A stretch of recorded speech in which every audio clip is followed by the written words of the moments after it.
السلام علیکم ورحمۃ اللہ وبرکاتہ۔ نئی کلاس کے ساتھ ہم آپ کی خدمت میں حاضر ہیں۔ اس وقت ہم پڑھ رہے ہیں پارہ 27 سورہ واقعہ، اور ہماری کلاس میں تجوید اور تلفظ پہ خاص زور دیا جاتا ہے۔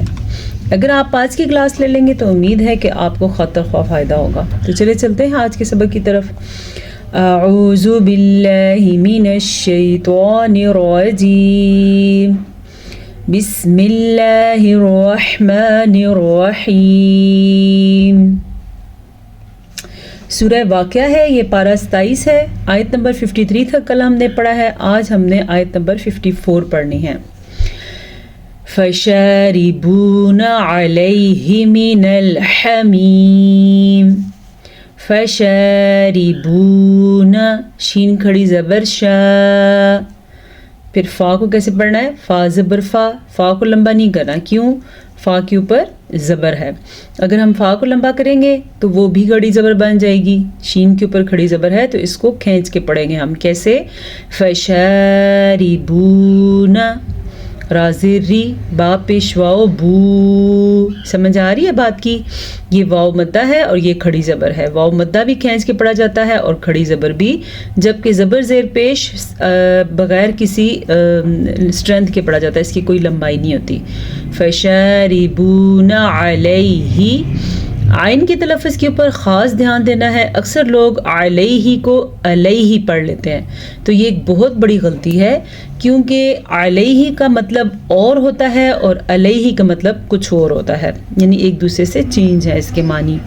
من الحمیم، حا کے تلفظ کا خاص خیال رکھنا ہے۔ حا اور عین یہ دونوں ایک ہی جگہ سے نکلتے ہیں، ان کا مخرج ایک ہی ہے، اور ان کے مخرج کا نام ہے وسط حلق، یعنی حلق کا درمیانی حصہ۔ عین اور حا، یہ حلق کہتے ہیں گلے کو، تالو سے لے کے چھاتی تک جو گلے کا حصہ جاتا ہے اسی کو حلق کہتے ہیں۔ 6 حروف نکلتے ہیں حلق سے، جس میں سے حمزہ اور ہا کا سب سے آخری والا مخرج ہے، گلے کا آخری حصہ جو چھاتی سے ہے ٹچ ہوتا ہے، اور درمیان والا حصے کو کہتے ہیں وسط حلق، جس سے نکلتا ہے عین اور حا۔ میرے ساتھ ساتھ بولے، عین حا، عین حا، ٹھیک ہے؟ اور حلق کا بالکل شروع والا حصہ جو منہ کے ساتھ ٹچ ہوتا ہے اندر، اس سے نکلتے ہیں خا اور غین، ٹھیک ہے؟ ان دونوں میں گلے میں خراش جہاں پہ ہوتی ہے، ہم کبھی کبھی گلے کو تھپ تھپاتے ہیں اس طریقے سے، وہاں جو آواز نکلتی ہے وہیں سے نکلتا ہے خا غین، ٹھیک ہے؟ یہ حا کا بھی آپ نے سیکھنا ہے۔ فَشَارِبُونَ شُرْبَ الْہِیم، پھر سے شین کے اوپر کھڑی زبر ہے، را کو باریک پڑھنا ہے۔ کچھ صورتیں ایسی ہیں جس میں را کو موٹا کر کے پڑھتے ہیں، اور کچھ صورتیں ایسی ہیں جس میں را کو باریک پڑھتے ہیں۔ سب سے آسان صورت، پہلی صورت کون سی ہے؟ را کے اوپر زبر یا پیش ہو تو را کو پر پڑھتے ہیں، را کے نیچے زیر ہو تو را باریک پڑھتے ہیں۔ ابھی ہم نے اس کو پڑھا ہے فَشَارِبُونَ شُرْبَ الْہِیم۔ اب آپ نے دھیان دیا میں نے اس را کو پر پڑھا ہے، کیوں پڑھا ہے؟ چلے میں آپ کو بتاتی ہوں۔ پہلا سٹیپ تو یہ تھا کہ را کو دیکھنا ہے، را کے اوپر کیا حرکت ہے، زبر اور پیش ہے تو را پر پڑھیں گے، زیر ہے تو را باریک پڑھیں گے۔ دوسرا سٹیپ یہ ہے کہ اگر را ساکن ہو تو پھر ہم اس سے پیچھے والے حرف کو دیکھیں گے، پیچھے والے حرف پہ زبر یا پیش ہے تو را کو موٹا پڑھیں گے، پیچھے والے حرف نیچے زیر ہے تو را کو باریک پڑھیں گے۔ تو اس کو ہم اسی لیے پر پڑھیں گے کیونکہ پچھلے حرف پہ پیش ہے، تو اسے ہم پڑھیں گے شُرْبَ الْہِیم۔ یہ یا مدہ ہے، یا مدہ اس یا کو کہتے ہیں جس کے پیچھے والے حرف کے نیچے زیر ہو، تو وہ یا کھینچ کے لمبی کر کے پڑھی جاتی ہے، شُرْبَ الْہِیم، ٹھیک ہے؟ هَذَا نُزُلُهُمْ يَوْمَ الدِّينِ، هَذَا، ہا کے تلفظ کا دھیان رکھنا ہے، اور آگے ہمارے پاس ہے الف مدہ، کیونکہ الف سے پچھلے حرف پہ زبر ہے تو یہ الف مدہ بن جائے گا۔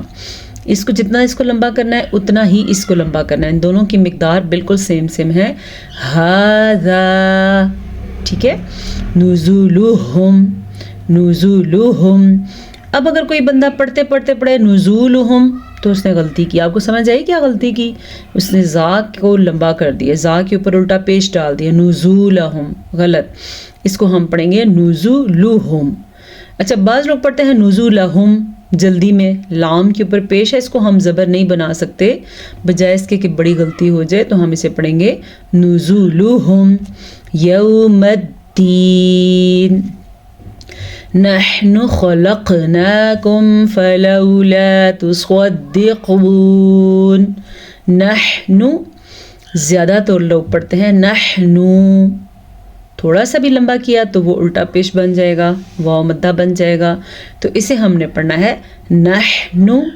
نحنو ہا کے اوپر بھی دھیان دیں. خلقناکم, اس خا کو پر پڑھیں گے کیونکہ خا حروف مستعلیہ میں سے ہے. یہ خا پڑھنے کا طریقہ بھی دیکھ لیں, خا اور پر کیوں پڑھیں گے؟ کیونکہ 7 ایسے حروف ہیں یہ ہمیشہ پر پڑھے جاتے ہیں, خواہ ان کے اوپر زبر ہو, زیر ہو, پیش ہو, کوئی بھی حرکت ہو, یہ حروف پر پڑھے جاتے ہیں. اور یہ کون کون سے حروف ہیں؟ خا, صاد, ضاد, غین, طا, قاف, زوا, یہ ہیں وہ 7 حرف جو ہمیشہ پر پڑھے جاتے ہیں. اب یہ قاف ہے, یہ بھی موٹا پڑھیں گے, لیکن قاف کے اوپر قلقلہ بھی کریں گے کیونکہ یہ حروف مستعلیہ میں بھی شامل ہے اور حروف قلقلہ میں بھی شامل ہے. تو کیسے پڑھیں گے؟ خلقناکم, ٹھیک ہے.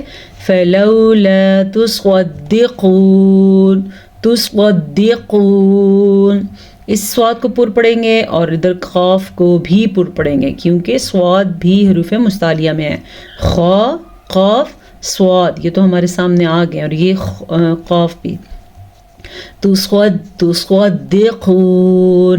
اگر کوئی اس کو پڑھے گا تصدقون تو مجھے یہ بتائیں سین میں کیا فرق رہا؟ سین اور سواد کا فرق ہی ختم ہو گیا, ہم نے سواد کو سین پڑھ دیا, ٹھیک ہے. تو ہم اس کو پڑھیں گے تصدقون, قاف بھی موٹا پڑھیں گے اور سواد بھی. افرأیتم ما تمنون. یہاں پہ تجوید کی روح سے ایک قاعدہ ہو رہا ہے جس کو کہتے ہیں ادغام شفوی, ٹھیک ہے. اس قاعدے کو کہتے ہیں ادغام شفوی. چلیں ہم سیکھتے ہیں یہ قاعدہ کیسے ہوتا ہے, اس میں کچھ بھی مشکل نہیں ہے. قاعدہ اس طرح ہوتا ہے کہ جب کبھی میم ساکن آ جائے اور اس کے بعد دوبارہ میم زبر زیر پیش والا آ جائے, میم متحرک کہتے ہیں, حرکت کہتے ہیں زبر زیر پیش کو, اور متحرک کہتے ہیں زبر زیر پیش والے حرف کو. تو میم ساکن کے بعد متحرک حرف آ جائے, متحرک میم آ جائے, حرف نہیں میم, صرف اور صرف میم, یہاں بھی میم اور یہاں بھی میم, تو ان کو آپس میں ملا دیتے ہیں, ملانے کو ادغام کہتے ہیں. اور شفوی اس لیے کہتے ہیں کیونکہ میم کا تعلق ہونٹوں سے ہے, میم دونوں ہونٹوں سے نکلتا ہے. اب آپ بولیں تم, تم, کنتم, افرأیتم, میم. اب میم بولیں تب بھی آپ کو پتہ چل جائے گا کہ صرف اور صرف یہ 2 ہونٹوں سے ادا ہوتا ہے, تو اسی لیے اس کو شفوی کہتے ہیں. تو ان دونوں کو ہم ملا کے غنہ کے ساتھ پڑھیں گے. کیسے؟ افرأیتم ما تمنون. پیچھے بھی دیکھ لیں, حمزہ کو لمبا نہیں کرنا کیونکہ حمزہ کے اوپر صرف اور صرف زبر ہے. فا, را, ان سب کو لمبا نہیں کرنا. افرأی, افرأی, را کو میں پر پڑھ رہی ہوں, موٹا پڑھ رہی ہوں, آپ نے بھی پر پڑھنا ہے. افرأیتم ما تمنون. أأنتم تخلقونه أم نحن الخالقون. اچھا جی, انتم پڑھا تو غلط ہو گیا, صحیح کیا ہے؟ انتم, انتم. یہاں پہ جو میں نون کو معاف کیجیے گا, نون کو جو میں یہاں پہ چھپا رہی ہوں کیونکہ یہاں پہ اخفاء کا قاعدہ ہو رہا ہے. اخفاء عربی زبان میں چھپانے کو کہتے ہیں, یعنی کہ ہم نون کو چھپا دیں گے, خواہ وہ نون ساکن ہو خواہ وہ نون تنوین ہو. نون ساکن اسے کہتے ہیں یعنی نون کے اوپر ساکن آ جائے, اور نون تنوین کہتے ہیں کسی بھی حرف کے اوپر 2 زبر 2 زیر 2 پیش آ جائیں. تو نون تنوین کہتے ہیں, اصل میں 2 زبر 2 زیر اور 2 پیش کو نون تنوین کہتے ہیں. نون ساکن یا نون تنوین کے بعد حروف اخفاء میں سے اگر کوئی حرف آ جائے تو نون ساکن یا نون تنوین کو چھپا کے پڑھتے ہیں. ٹھیک ہے, کیسے چھپاتے ہیں؟ جیسا کہ میں نے بھی آپ کے سامنے چھپایا, تم غنّے کے ساتھ بھی. اب نون ساکن کے بعد والا حرف حروف اخفا ہے, یہ کیسے پتہ چلے گا؟ تو وہ اس طریقے سے کہ آپ حروف اخفا یاد کر لیں. 15 حروف اخفا ہیں, تا سے سٹارٹ ہوتے ہیں اور ہمارے پاس یہاں لفظ بھی تا ہی ہے. تا, سا, جیم 3 ہو گئے, دال, زال, زا 6 ہو گئے, سین, شین, صاد کتنے ہو گئے بھئی؟ 9, زواد, طوا, زوا 12 ہو گئے, طوا, فا, قاف, کاف 15 ہو گئے. یہ ہیں 15 حروف اخفا, ان کو آپ یاد کر لیں. اگر بعد والا حرف اس طرح کا ہوگا تو پھر ہم نون کی آواز کو چھپا کے پڑھیں گے, لیکن غنّے کے ساتھ پڑھیں گے. کیسے؟ أَأَنْتُمْ تَخْلُقُونَهُ. خا کو کلیئر بھی کیا اور خا کو موٹا بھی پڑھا. قاف کو بھی موٹا پڑھنا ہے. آگے واو مدہ ہے تو اسے ہم کھینچ کے پڑھیں گے, لمبا کریں گے. کیسے؟ تخلقونہ, اس بات کی وجہ سے ہم نے کھینچ کے پڑھا. ام نحن الخالقون, حا کا دھیان رکھنا ہے اور اسی طرح خا کو بھی پر پڑھنا ہے اور قاف کو بھی. نحن قدرنا بینکم الموت وما نحن بمسبوقین. نحن قدرنا, دال کے اوپر شد ہے تو شد کو ادا کریں گے اور را کو پر پڑھیں گے, کیونکہ را ساکن سے پچھلے حرف پہ زبر ہے, اس لیے را پر پڑھی جائے گی. قدرنا, الف مدہ, بینکم الموت, بینکم الموت. اچھا جی, یہاں پہ یا لین ہے. یا ساکن سے پہلے حرف پہ زبر آ جائے تو یا لین ہوتا ہے, اگر یا ساکن سے پچھلے حرف کے نیچے زیر آ جائے تو وہ یا مدہ ہوتا ہے. یا مدہ کو لمبا کر کے پڑھتے ہیں اور یا لین کو نرمی کے ساتھ پڑھتے ہیں اور بغیر کھینچے پڑھتے ہیں, بغیر لمبا کیے پڑھتے ہیں. یہ یا لین ہے اور یہ واو لین ہے. یا اور وا ساکن ہو اور پچھلے حرف کے اوپر زبر ہو تو وہ یا اور واو لین بن جاتے ہیں. ٹھیک ہے, بینکم الموت وما نحن, حا کے تلفظ کو انہینس کرنا, آپ نے واضح کرنا ہے.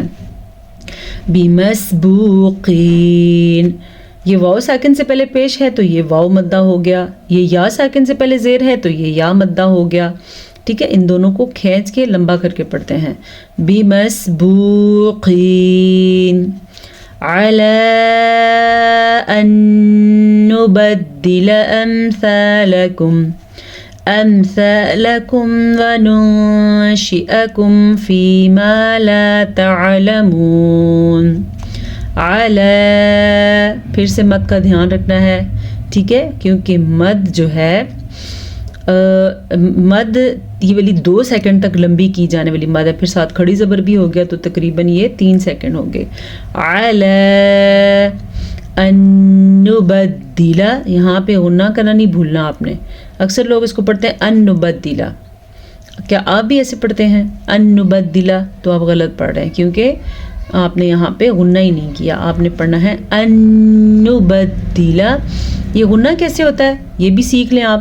جب کبھی نون ساکن کے بعد یا نون تنوین کے بعد یا میم واو نون ان چاروں میں سے کوئی سا بھی ایک حرف آ جائے تو پھر ادغام بالغنہ ہوگا, دونوں کو ملا دیں گے اور غنے کے ساتھ پڑھیں گے. امثالکم, سا نرمی سے پڑھتے ہیں, امثالکم سے بہتر آپ پڑھیں امثالکم. کاف کو باریک پڑھنا ہے, لام کو لمبا نہیں کرنا. پتہ چلے بھئی کوئی پڑھ امثالکم تو یہ غلط ہو جائے گا. امثالکم وننشئکم, یہاں پہ اخفا کا قاعدہ ہو رہا ہے کیونکہ نون ساکن کے بعد شین حروف اخفا میں سے آیا ہوا ہے. ٹھیک ہے, فی یا ساکن سے پہلے زیر تو یہ یا مدہ ہے. ما لا تعلمون ولقد, قاف موٹا, دال کے اوپر کلکلا. دال, قاف, طوا, با, جیم, یہ وہ 5 حروف ہیں جب ان کے اوپر جزم آ جائے تو جھٹکے کی کیفیت پیدا ہوتی ہے, اسی کو کلکلا کہتے ہیں. اب اس کو کیسے پڑھنا ہے؟ وَلَقَدْ عَلِمْتُمُ النَّشْأَةَ الْأُولَى, اچھا یہاں پہ نون کے اوپر شد ہے تو ادغام بالغنہ کا قاعدہ یہاں پہ نہیں ہے کیونکہ وہ نون ساکن یا نون تنوین کے بعد ہونا چاہیے، تو یہاں پہ پیچھے نون ساکن بھی نہیں ہے اور نون تنوین بھی نہیں ہے، تو جب کبھی نون کے اوپر شد آ جائے یا میم کے اوپر شد آ جائے تو غنہ لازمی ہے۔ نشأۃ الاولی، اب یہ واو کے اوپر ساکن ہے تو یہ واو مدہ ہو جائے گا، یہ واو پڑھا جائے گا۔ فلولا تذکرون، را کو پر پڑھنا ہے کیونکہ را پیش کے ساتھ ہے۔ افرأیتم ما تحرثون، افرأیتم ما، پھر یہاں پہ ادغام شفوی کا قاعدہ ہو رہا ہے کیونکہ میم ساکن کے بعد میم متحرک آیا ہوا ہے، تو اس لیے یہاں پہ دونوں کو ملائیں گے اور غنے کے ساتھ پڑھیں گے، پیچھے را کو پر پڑھیں گے۔ افرأیتم ما تحرثون اانتم تزرعونه ام نحن الزارعون۔ اانتم نون ساکن کے بعد تا حروف اخفا میں سے آیا ہوا ہے تو یہاں پہ نون ساکن کو ہم چھپا کے پڑھیں گے، غنے کے ساتھ پڑھیں گے۔ تزرعونہ، را کو پر پڑھیں گے کیونکہ را پہ زبر ہے، عین کے مخرج کو واضح کر کے پڑھیں گے کیونکہ عین ہے، حمزہ نہیں ہے۔ مد کا خیال رکھنا ہے، یہ مد 2 سے 3 سیکنڈ تک لمبی کی جانے والی مد ہے۔ ہا کو دھیان سے پڑھنا ہے، ام نحن الزارعون، اکثر میں آپ کو بتاتی ہوں کہ یہ ہا ہے اور یہ نقطے والا خا ہے اور یہ ہا ہے۔ چلیں جی ایک دفعہ پورا سبق پڑھتے ہیں، آج تھوڑا سبق زیادہ ہے اور پھر بس اتنا کافی ہے۔ اعوذ باللہ من الشیطان الرجیم، بسم اللہ الرحمن الرحیم، فشاربون علیہ من الحمیم، فشاربون شرب الہیم، هذا نزلهم يوم الدين، نحن خلقناكم فلولا تصدقون، أفرأيتم ما تمنون، أأنتم تخلقونه أم نحن الخالقون، نحن قدرنا بينكم الموت وما نحن بمسبوقين على أن نبدل أمثالكم وننشئكم فيما لا تعلمون، وَلَقَدْ عَلِمْتُمُ النَّشْأَةَ الْأُولَى فَلَوْلَا تَذَكَّرُونَ أَفَرَأَيْتُم مَّا تَحْرُثُونَ أَأَنتُمْ تَزْرَعُونَهُ أَمْ نَحْنُ الزَّارِعُونَ۔ صدق اللہ مولانا العظیم۔ اس کے ساتھ ہی اجازت دیجیے، اللہ پاک ہم سب کو قرآن مجید کو صحیح طور پہ پڑھنے اور صحیح طور پہ سمجھنے کی توفیق نصیب فرمائے۔ السلام علیکم ورحمۃ اللہ وبرکاتہ۔